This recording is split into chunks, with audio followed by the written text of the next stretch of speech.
Hi, my name is Jeff Friedman, and I'd like to thank the editors of the DMQ Review for inviting me to participate in the virtual Salon. I'll be reading 4 poems from The Marksman, my newest book, published by Carnegie Mellon University Press in 2020.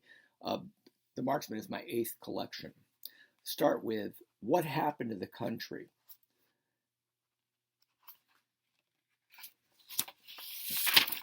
Some say the president declared the country his and took it home. Some say the country was wild turkeys waddling under the blind blue sky, deer leaping into the foliage, but hunters dispatched them into the next world. Some say that even though hundreds of trucks cranked their winches, the country sank into the quagmire and pulled the trucks down with it, bubbles bursting on the surface. Some say you could still find the country if you have the right map, but so many have followed their maps, disappearing without leaving behind a note or a sign. Though many remember the country with tears in their eyes, and many salute when they hear it called by name, though some decry the country as a false brotherhood, others believe it was an idea, and ideas evolve into other ideas, or evaporate like rain beaded on window frames whose glass has been shattered. Without a country, without a piece of land, there is nothing to fight over. And now all of us are refugees, walking in 2s or 3s toward nowhere anyone can imagine. The next poem I'm going to read zeroes in on a different kind of target or truth, the marksman. It's the title poem. I shot the points off a star dangling in a window, and I shot the lies off the tongue of a liar who then spoke sweetly about the pleasures of the truth. I shot a spider before it could eat a blue fly caught in its web. When I blew the web apart, the blue fly said a prayer for me, then flew off as though on a mission. As a bald man rose in front of me, I shot the last clump of hair off his pate, and he thanked me for freeing him from the tyranny of hair. I shot at the eyes of an old shoe who stumbled to the river and fell in, floating for days in the reeds. I shot the fringe from black feathers falling from the sky.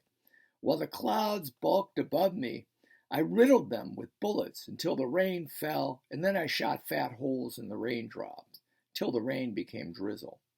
When the fires came, I shot holes in the throats of flames, and I shot the smoke too, even as it blinded me. And the echoes swallowed my bullets, and the holes grew lonely. In the book, I did a series of poems about abstract subjects, and I'm going to read one of those poems, titled Zero. Zero.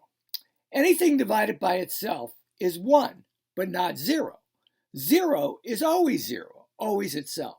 You could count on 0. Without it, you wouldn't know whether you had $100 or $1 million in the bank. Of course, the bank may have reduced your million to 100 without your knowing it. When someone says there's nothing in it for you, that could mean 0, or that there's not enough to make it worth your while, which is not quite the same as 0. When they call you a 0, that means they think of you as a slug or a frog, something with no earning potential. Don't be so hard on yourself, Zero says, always ready to contribute to the solution or the problem. Zeros often make it big, but then they're not zeros. They're celebrities or economists.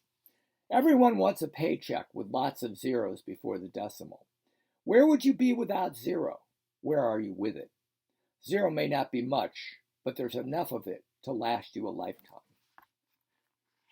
And the last poem I'm going to read today is a poem about my father, who was a salesman and died in a terrible car accident in a highway in Iowa. And the poem kind of covers the last moment of his life, conflating it with some other moments. What my father heard. Nearly deaf in both ears, my father heard the clocks ringing in another deal, ringing out big bucks who clamored and clanged like chains dragged from a car bumper, who bellowed laughter in their extravagant palaces, who snapped their fingers and whistled for service and strutted on wingtips. Give me that, he said to no one who could hear him. At home, he called for room service. He called his son the names of bellhops, called his daughters to change his sheets. He heard the wind rushing over the wings of his Buick, the yammering locusts falling out of the trees, splatting his windshield.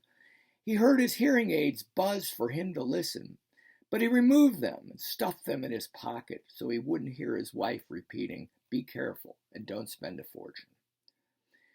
He heard his own drunken laughter with his clients. He heard them say yes, though their lips and bodies said no. "If only my damn legs would work right," he said as he stumbled toward the car.